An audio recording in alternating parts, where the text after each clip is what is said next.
that the price of gold will be set at $8,000 an ounce and silver at $200 an ounce in this new trading platform, which is already in place. It's already set up, and as The Voice, one of Jim Willie's chief, shall we say, sources of information, said they're just waiting to pull the trigger. And this may be the Cyprus situation, maybe the beginning of that. He did mention that probably wasn't going to be it, but when this particular process moves to, say, Italy or Spain or France or Portugal, that will be the trigger, and they will just implement it. But it's all set. They've been working on it for at least 3 years, to my knowledge. The powers that are involved in this, the Russians, the Indians, the Chinese, the Brazilians, and I think Germany is involved also, myself.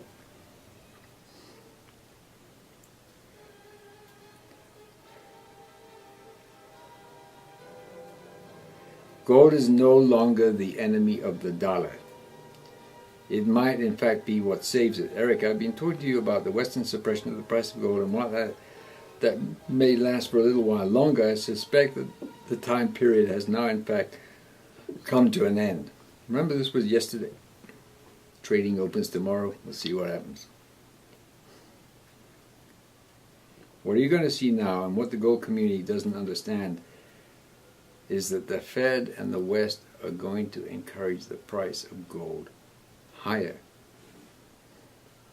So Eric Hinn asks him, says, Jim, as you know, up to now, the Chinese have been mercilessly taxing the West out of its own gold, meaning the price of manipulation for the West has been devastating in terms of the outflow of gold out of Western vaults.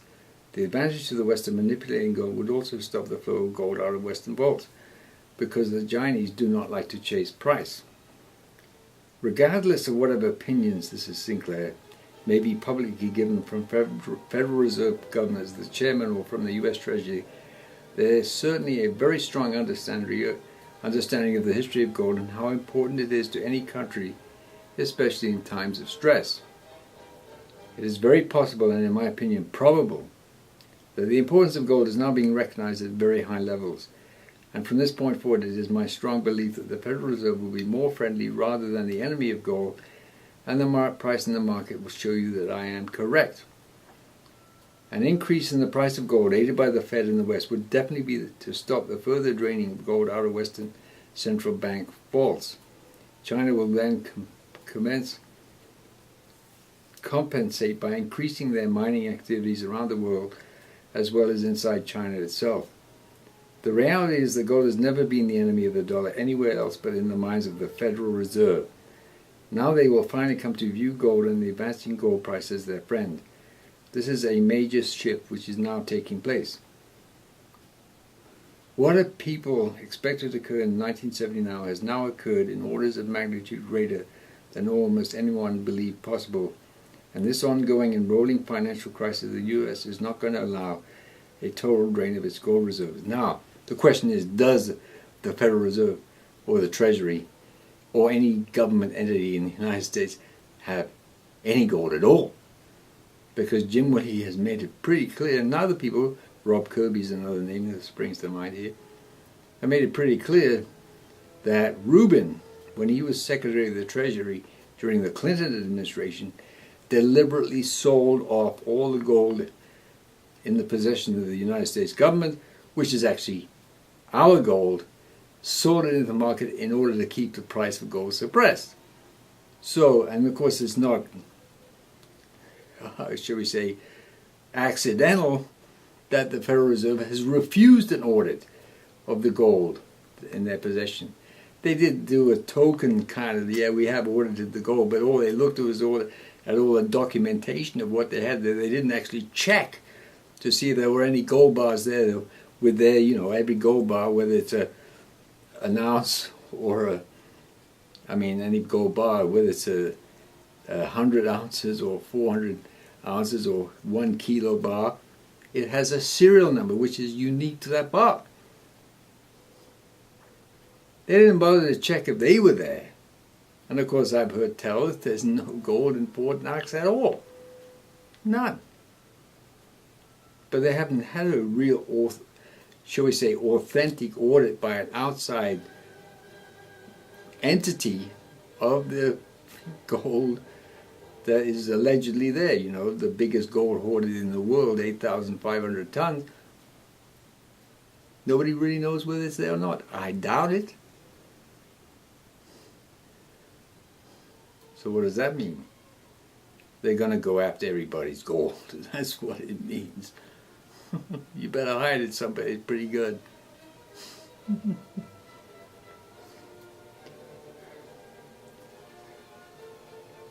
What people around the world need to understand is that the U.S. government and the Federal Reserve and the U.S. Treasury will continue their active manipulation of gold, only this time it will be to the upside. Okay, now, I said I was going to mention something later. This is what I'm going to mention. On Friday, the governor of the Bank of Japan said that they were going to initiate this quote-unquote quantitative easing. In other words, unlimited printing of money to the tune of like 1 trillion or, what is it, 3 trillion over the course of the next year or so. So they're going to, in other words, they're going to debase the yen. So you can see, and they're not the only bank that's doing that. I mean, the Federal Reserve has done that, been doing that for quite some time. Not to that same, shall we say, magnitude, because the Japanese economy, I mean, the Federal Reserve is injecting $1 trillion a year into the system of this vapor money, as I call it. You know, electronic digits. But the U.S. economy is 3 times the size of the Japanese economy. So, comparatively, what the Japanese are doing is gigantic compared to what America has been doing, which is bad enough as it is. So you can see there's a definite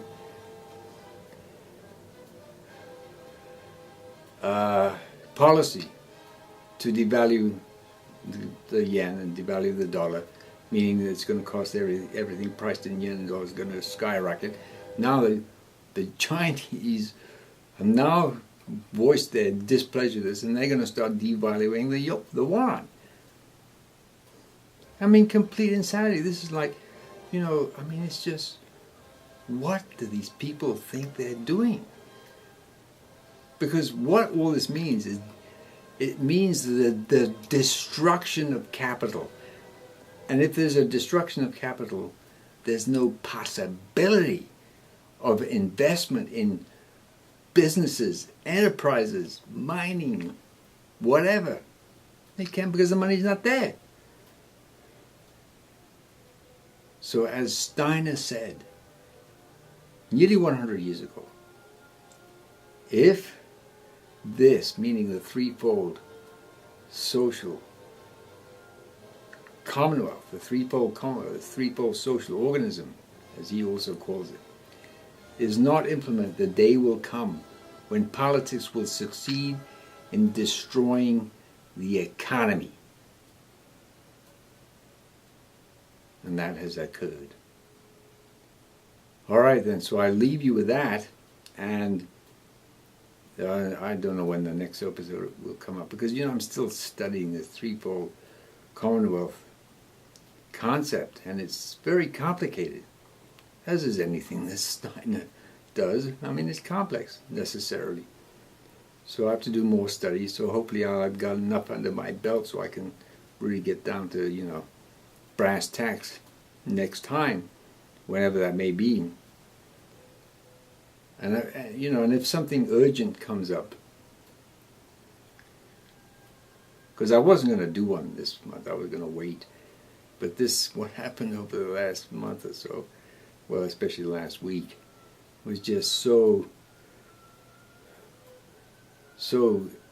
pertinent to what I've been talking about for the last 2 years, that I needed to bring you up to date what's happening, because you may not be aware, and if not, to reinforce what I've said and what to do. And one thing I have to add, if you have not started stockpiling non-perishable food like whole grains and beans and seaweed and miso and stuff like that, start doing it right now.